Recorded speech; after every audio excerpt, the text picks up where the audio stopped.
Bharat Gaza युद्ध के बीच Israel को हथियार का सामान भेज रहा है। एमनेस्टी इंटरनेशनल की रिपोर्ट में यही दावा किया गया था, लेकिन भारत सरकार ने इन आरोपों पर जवाब देते हुए कहा है कि देश का हर डुअल यूज एक्सपोर्ट सख्त कानूनी प्रक्रिया और अंतर्राष्ट्रीय नियमों के तहत किया जाता है। पता चले कि आपके मुल्क में मौजूद फैक्ट्रीज आपके टैक्स के पैसों से चल रही हैं, वो वेपन बना रही हैं जो एक दूसरे मुल्क को दिया जा रहा है, और वो मुल्क जो अपने एक ऑक्युपाइड टेरिटरी के ऊपर बच्चों, बूढ़ों और जवानों को कत्ल कर रहे हैं, उनका खून बहा रहे हैं, तो आपको कैसा लगेगा? ये सवाल पाकिस्तान के बारे में नहीं, ये सवाल इंडिया के बारे में।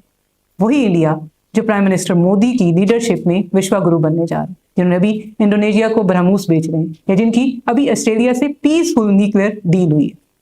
दोस्तों, एक खबर आई है जिसमें ये पता चला है कि इंडिया जो है वो इजराइल को बड़ी तादाद में असला दे रहा है। इंडियन साइड जो है वो इसमें बिल्कुल ये कह रही है कि ऐसी बात नहीं है, लेकिन इस चीज को कौन अब वेरीफाई करे? एमनेस्टी इंटरनेशनल ने तो कह दिया कि जनाब इंडिया बड़ी तादाद में असला इजराइल को प्रोवाइड किया। में ये आ रहा है कि भारत जो है वो इजराइल को वेपन्स बेच रहा है, यानी कि जो भारत में वेपन्स तैयार होते हैं वो वेपन्स जो है वो इजराइल को दिए जा रहे हैं। ऐसी न्यूज आई है, कंफर्मेशन कोई नहीं है, लेकिन फिर भी हमारे यहाँ जो है वो घबराहट सी आ गई है। मुझे समझ नहीं आती, भारत अगर वेपन्स बना रहा है तो वो चाहे इजराइल को दे, चाहे अफगानिस्तान को दे, चाहे ईरान को दे, चाहे दुनिया में कहीं दे, उस पर पाकिस्तान में किस लिए खलबली मच जाती है? मतलब एक तो हम लोग कुछ बनाते नहीं, ऐसा नहीं, हमारे पास भी वो पाव वाले बम है, लेकिन हम उन्हें इस तरीके से सेल तो नहीं कर रहे हैं। लेकिन अगर भारत वेपन्स जो है वो इजराइल को दे रहा है तो उसके ऊपर जरूर हमारे यहाँ बहुत से लोग परेशान है। तो उनको एमनेस्टी इंटरनेशनल ने 29 जुलाई को जारी अपनी रिपोर्ट में आरोप लगाया था कि अक्टूबर 2023 में हमास के हमले के बाद शुरू हुए गाजा संघर्ष के दौरान भारत से इजराइल को हथियार, गोला बारूद, सैन्य उपकरण के पुर्जे और डुअल यूज सामग्री की आपूर्ति जारी रही। जय हिंद दोस्तों, प्रोपेगेंडा से भरी हुई एक 52 पन्नों की रिपोर्ट एमनेस्टी इंटरनेशनल की तरफ से जारी किया गया, जिसमें तमाम भारत के खिलाफ बातें लिखी गई, डुअल यूज और मास डिस्ट्रक्शन यूज़ के लिए, और भी पता नहीं उसमें बहुत ही ज़्यादा गलत शब्दों का यूज़ किया गया कि ऐसे वेपन जो है भारत 2023 से एक्सपोर्ट कर रहा है इजराइल को, और इजराइल जो है उन वेपन्स को यूज़ कर रहे हैं हमास के खिलाफ गाजा में जो भी चीज़ें हो रही हैं, वॉर हो रहा है उसमें। और साथ ही साथ उन्होंने 9 देशों को और मेंशन किया, लेकिन वो इतना ज़्यादा नहीं जितना भारत को हाईलाइट किया।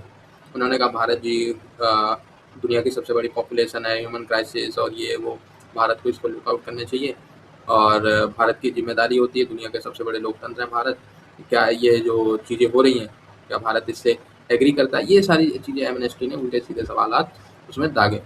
लेकिन आप देखें, जो इजराइल को 70 से 80% जो मदद कर रहा है, इजराइल के लिए पूरा वॉर जो अमेरिका लड़ रहा है, उस पर एमनेस्टी ने 5 पेज भी नहीं लिखे। क्यों? क्योंकि एमनेस्टी की अस्तित्व ही खत्म कर देगा अमेरिका। ठीक है, ये होता है पावर, पैसों। और दूसरी चीज़, यूरोप और अमेरिका मिलकर भारत पे एक स्ट्रेटेजिक प्रेशर भी बनाना चाहते हैं कि अगर आप अपनी मनमर्जी करेंगे तो ये जो अंतर्राष्ट्रीय संगठन है इनसे हम आपके खिलाफ रिपोर्ट निकलवा के तो आपकी बेइज्जती कराएंगे, और आपकी क्रेडिबिलिटी और ये सारी चीज़ें जो है वो हम आपकी इमेज जो है डाउन करवाएंगे। तो आप देखें, इजराइल की मदद अमेरिका ने की, टॉम हॉक मिसाइल से लेके तो क्या नहीं दिया अमेरिका ने इजराइल को, लेकिन एमनेस्टी की औकात है कि उन पर 5 पेज भी लिख सके। जैसे मैंने आपको बताया ना, जो ईजी टारगेट होते हैं, जो सॉफ्ट टारगेट होते हैं, जिनके दुश्मन ज़्यादा होते हैं, तो उनके ऊपर 52 पेजों की भी एक रिपोर्ट निकाली जा सकती है कि ये जो है। अच्छा, इजराइल के ऊपर भी इतना लंबा चौड़ा रिपोर्ट नहीं निकाला इन्होंने, ठीक है, जो कर रहा है एक्चुअल में, लेकिन भारत जी, एमनेस्टी की माने तो जो गाजा में सारी चीज़ें हो रही है वो भारत ही कर रहा है, इजराइल अमेरिका तो सेकंड। इस लेवल का प्रोपेगेंडा भारत के खिलाफ देखने को मिला, और पाकिस्तानी इसको टूल दे रहे। हालांकि कोई ऐसे संगठन को चाइना वगैरह तो लात मार के फेंक देते। एक समय था जब चाइना और रूस तो कोरिया के खिलाफ भी ये ऐसी चीज़ें लिखते थे, पर उन्होंने इनको लात मार के भगाना शुरू कर दिया, तो अब एमनेस्टी उनका नाम भी नहीं लेती। तो वही भारत का भी केस में ये आ रहा है कि भारत जो है वो इजराइल को वेपन्स बेच रहा है, यानी कि जो भारत में वेपन्स तैयार होते हैं वो वेपन्स जो है वो इजराइल को दिए जा रहे हैं। ऐसी न्यूज आई है, कंफर्मेशन कोई नहीं है, लेकिन फिर भी हमारे यहाँ जो है वो घबराहट सी आ गई है। मुझे समझ नहीं आती, भारत अगर वेपन्स बना रहा है तो वो चाहे इजराइल को दे, चाहे अफगानिस्तान को दे, चाहे ईरान को दे, चाहे दुनिया में कहीं दे, उस पर पाकिस्तान में किस लिए खलबली मच जाती है? मतलब एक तो हम लोग कुछ बनाते नहीं, ऐसा नहीं, हमारे पास भी वो पाव वाले बम है, लेकिन हम उन्हें इस तरीके से सेल तो नहीं कर रहे हैं। लेकिन अगर भारत वेपन्स जो है वो इजराइल को दे रहा है तो उसके ऊपर जरूर हमारे यहाँ बहुत से लोग परेशान है। तो उनको सबसे पहले तो मुझे ये कहना है कि आपने सबसे पहले घबराना नहीं है। अब मैं ये बात किसके लिए कह रही हूँ? आपके फेवरेट, जी हाँ, डॉक्टर कमर चीमा। सुन लेते हैं डॉक्टर साहब क्या कह रहे हैं। उम्मीद है आप लोग ठीक होंगे। दोस्तों, एक खबर आई है जिसमें ये पता चला है कि इंडिया जो है वो इसराइल को बड़ी तादाद में असला दे रहा है। इंडियन साइड जो है वो इसमें बिल्कुल ये कह रही है कि ऐसी बात नहीं है, लेकिन इस चीज को कौन अब वेरीफाई करे? एमनेस्टी इंटरनेशनल ने तो कह दिया कि जनाब इंडिया बड़ी तादाद में असला इसराइल को प्रोवाइड किया, जिसकी वजह से ये हालात खराब हुए, और India is a part of that process.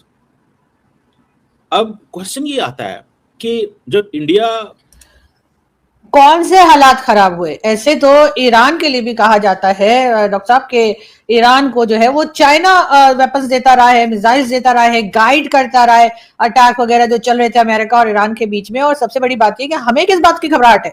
जैसा मैंने पहले कहा कि हमें भी कुछ तैयार कर लेना चाहिए, कोई वेपन्स या कोई और चीज जिससे कि लोगों को हमारी जरूरत हो या हमारे उन प्रोडक्ट्स की जरूरत हो। और हम जो बार बार इधर उधर कटोरा लेके घूमते रहते हैं, कभी IMF कभी वर्ल्ड बैंक, उसके बजाय हम भी कुछ वेपन्स बना लें, कुछ मेडिसिन बना लें, कुछ और ऐसी चीजें जिसे कहते हैं मिसाइल विसाइल बना लें कि दुनिया हमसे भी कुछ ले ले खरीदे, ताकि हमारे पास भी कुछ डॉलर आ जाए, हमें सिर्फ और सिर्फ डोनेशन और लोन पे ना रहना पड़े। खैर, सुनते हैं डॉक्टर साहब ऐसे घबरा जाते हैं बड़ी जल्दी, जिसकी वजह से ये हालात खराब हुए, और India is a part of that process.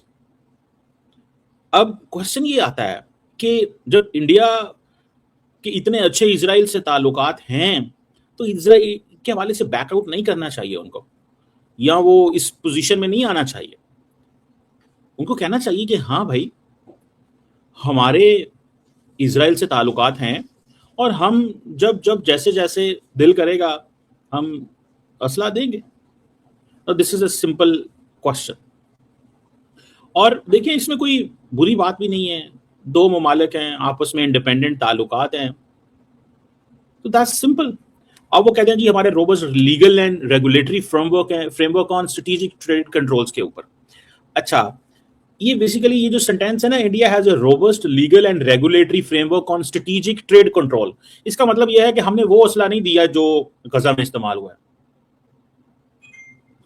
सो ये जो डुअल यूज आइटम्स हैं वो कह रहे हैं कि इंटरनेशनल ऑब्लिगेशंस को हम फुलफिल कर रहे हैं। इट मींस कि इंडिया के हाँ कहीं ना कहीं पे चीजें अब चेंज हो रही हैं। वो इंडिया उस तरह खुल के शायद वो नहीं करना चाहता सपोर्ट, या इंडिया का मौका भी होगा कि भाई ठीक है, अच्छे ताल्लुकात होने से मुराद ये थोड़ी है कि हम जो मर्जी इजराइल हमसे कहे। अब क्योंकि इजराइल की लीडरशिप क्योंकि दुनिया में थोड़ी सी उसके लिए चैलेंजेस बढ़े, तो उसने ये कहना शुरू कर दिया कि पायन, हमें तो सबसे ज्यादा सपोर्ट ही इंडिया से मिलती है। अच्छा, इंडियंस को ये अच्छा भी लगता है और बुरा भी लगता है। अच्छा इसलिए लगता है कि Israel is a partner of the United states, अच्छे ताल्लुकात हैं, दिस दैट, मतलब ये एक चीज है। और बुरा इसलिए लगता है कि एट द मोमेंट जो इजराइल की पोजीशन है ग्लोबल स्टेज पे, उस पे एक वो क्वेश्चन मार्क है फॉर जो कि जिसको अमेरिकी वाइस प्रेसिडेंट जेडी वेंस ने ये कहा था कि आपको पता होना चाहिए कि हम आपके सपोर्टर हैं ग्लोबल लेवल पे। ये उन्होंने ये बात कही थी। So this is a question जो कि ऑब्वियसली हम सारे समझते हैं। अब बहरहाल कहा जा रहा है कि इंडिया ने तकरीबन 4 लाख स्मॉल आर्म्स जो हैं मिलिट्री ग्रेड वेपन वो इजराइल को दिया। कोई 5.5 लाख से ज्यादा एक्सप्लोसिव ऑर्डिनेंस, यानी कि drone, warhead components, artillery shells, casings, this and that, और कोई 300 के करीब मिलिट्री व्हीकल्स के कंपोनेंट्स इंडिया ने दिए हैं। This is basically has been explained.